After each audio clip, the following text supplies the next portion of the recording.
Haleluya. Puji Tuhan, salam sejahtera Bapak Ibu Saudara-saudari, keluarga GPD LCD Magelang, dimanapun Bapak Ibu Saudara berada. Tuhan Yesus memberkati.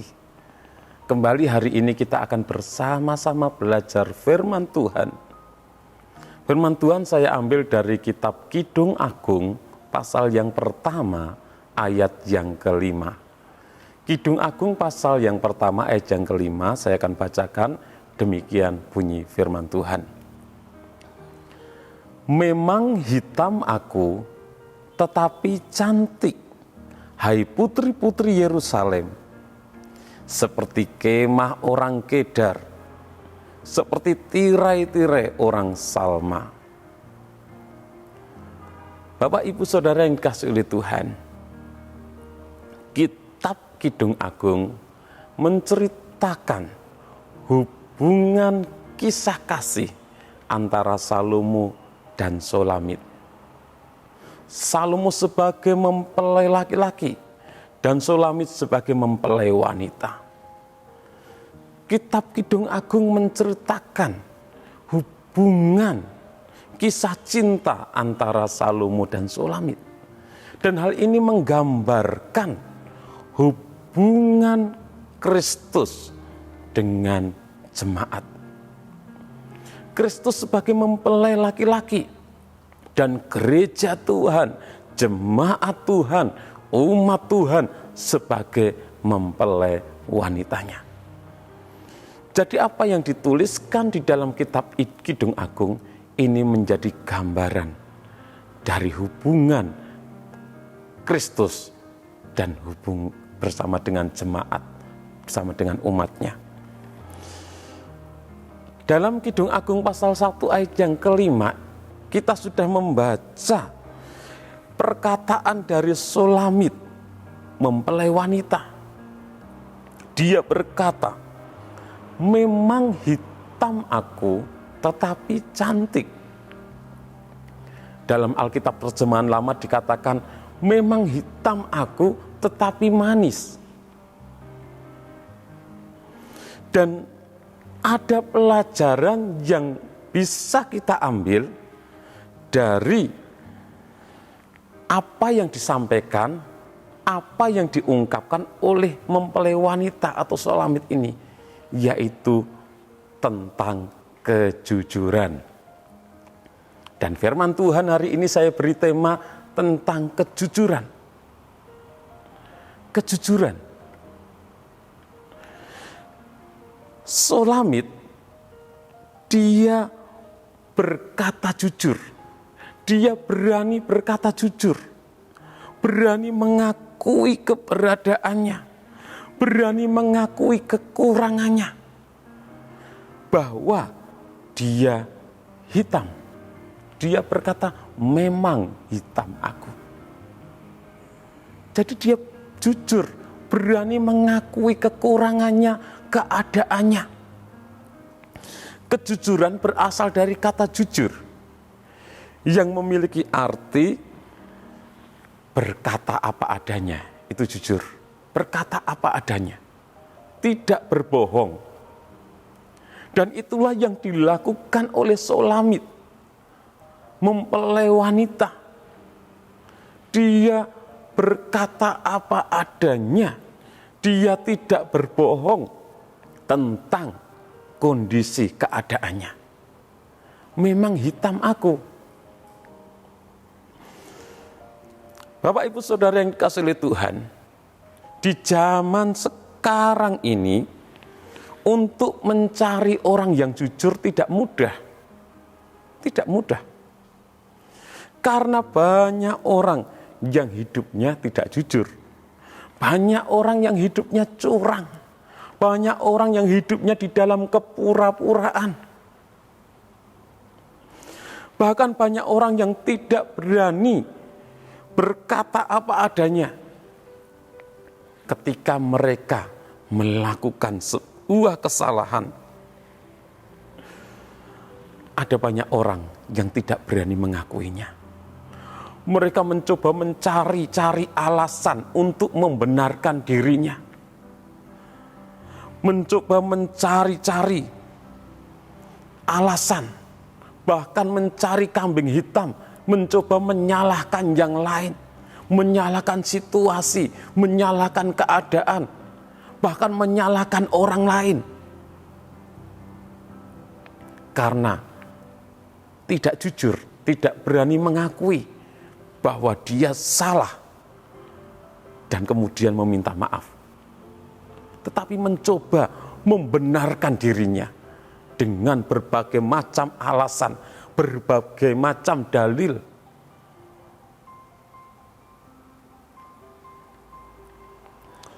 Banyak orang yang tidak berani jujur, tidak berani mengakui kesalahannya, tidak berani mengakui kekurangannya.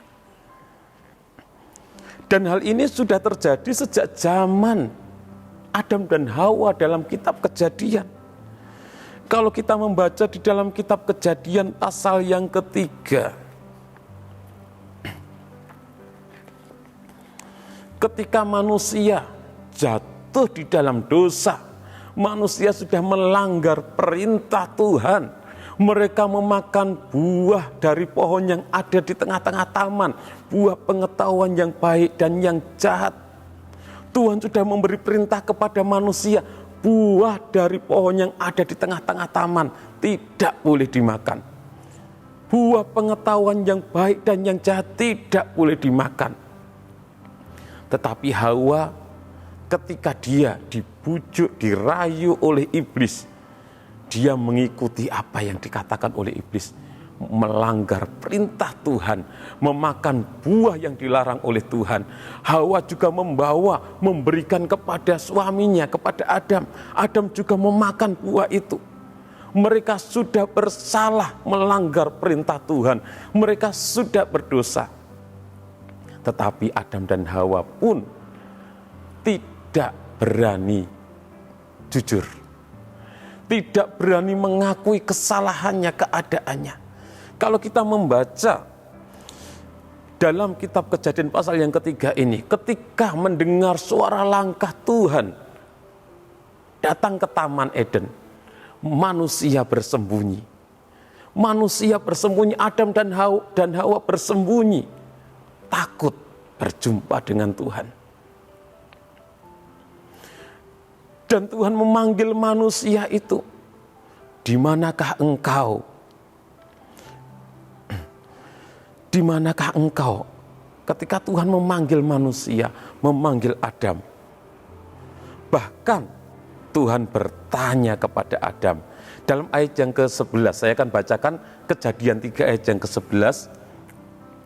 Firman-Nya, "Siapakah yang memberitahukan kepadamu bahwa engkau telanjang? Apakah engkau makan dari buah pohon yang kularang engkau makan itu?" Jadi Tuhan bertanya kepada Adam, "Apakah engkau memakan buah yang kularang engkau makan itu?" Dan Adam tidak berani berkata jujur. Adam tidak berani mengakui kesalahannya. Adam mencari alasan. Adam mencari kambing hitam. Adam menyalahkan Hawa. Kalau kita membaca dalam ayat yang ke-12, dikatakan manusia itu menjawab, "Perempuan yang kau tempatkan di sisiku, dialah yang memberi dari buah pohon itu kepadaku, maka aku makan." Jadi Adam tidak berani berkata jujur, tidak berkata, "Iya Tuhan, saya sudah bersalah, saya sudah melanggar perintah-Mu, saya sudah berdosa, ampuni saya Tuhan." Tidak.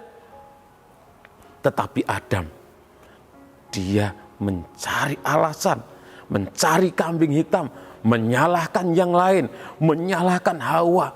"Perempuan yang engkau tempatkan di sisiku itu, dia yang memberi aku dan ku makan." Ada menyalahkan Hawa. Dan ketika Tuhan bertanya kepada Hawa, di dalam ayat yang ke-13 dikatakan, "Kemudian berfirmanlah Tuhan Allah kepada perempuan itu, apakah yang telah kau perbuat ini?"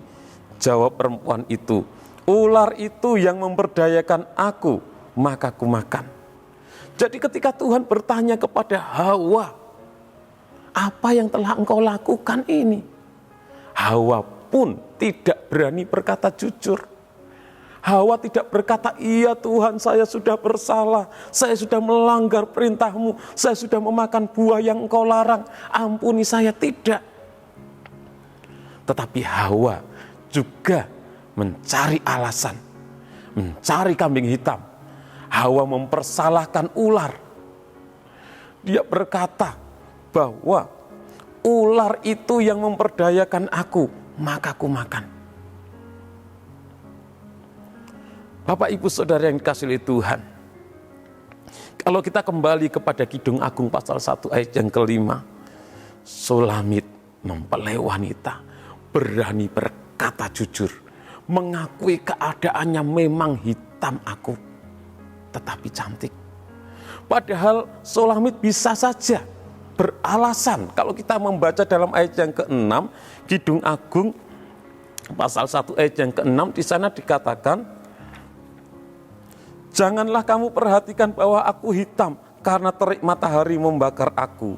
Putra-putra ibuku marah kepadaku. Aku dijadikan mereka penjaga kebun-kebun anggur. Kebun anggurku sendiri tak kujaga. Jadi bisa saja Sulamit beralasan, sebenarnya ini aku tidak hitam, sebenarnya aku putih, tapi karena terbakar matahari jadi hitam. Bisa juga Sulamit berkata, menyalahkan saudara-saudara laki-lakinya. Itu putra-putra ibuku itu yang menyuruh aku menjaga kebun-kebun anggur. Jadi aku kena matahari jadi hitam. Sebenarnya aku tidak hitam, mereka yang salah. Tapi tidak. Sulamit berkata jujur, mengakui keadaannya. Memang hitam aku, tetapi cantik. Dan itulah yang Tuhan kehendaki bagi kita umat-umatnya, bagi kita gerejanya. Yesus sebagai mempelai laki-laki, kita sebagai mempelai perempuan. Biarlah kita meneladani dari apa yang dilakukan oleh Sulamit. Kita mau mengakui setiap keadaan kita. Kita harus berani berkata jujur. Di hadapan Tuhan tidak ada yang dapat kita sembunyikan, karena Dia Tuhan yang Maha Tahu. Amsal 2 ayat 7 bagian A dikatakan, Tuhan menyediakan pertolongan bagi orang yang jujur. Amsal 3 ayat 32 bagian B dikatakan bahwa dengan orang jujur Tuhan bergaul erat. Mazmur 50 ayat 23b dikatakan, kepada orang jujur Tuhan akan memperlihatkan keselamatan yang dari Allah. Jadi marilah kita hidup di dalam kejujuran, berani mengakui keadaan kita, berkata apa adanya, kalau salah mengakui dan minta maaf. Itu yang Tuhan kehendaki, yang Tuhan senangi dari kita. Tuhan Yesus memberkati. Mari kita berdoa. Terima kasih Tuhan buat kemurahan-Mu bagi kami umat-umat-Mu. Terima kasih Engkaulah Tuhan kami, Engkaulah mempelai laki-laki dan kami mempelai wanita. Kami mau seperti Sulamit hidup di dalam kejujuran, berkata apa adanya, tidak berbohong Tuhan. Karena itu yang Engkau senangi dari kami umat-umat-Mu. Kami keluarga GPD El Shaddai Magelang hendak menyanyi bagi Tuhan selama kami hidup. Hendak bermazmur bagi Engkau ya Allah selagi kami ada. Biarlah renungan kami manis kedengaran kepadamu. Kami hendak bersukacita karena Tuhan. Tuhan Yesus memberkati seluruh umat-umat-Mu dimanapun mereka berada. Dalam nama Tuhan Yesus, haleluya, amin.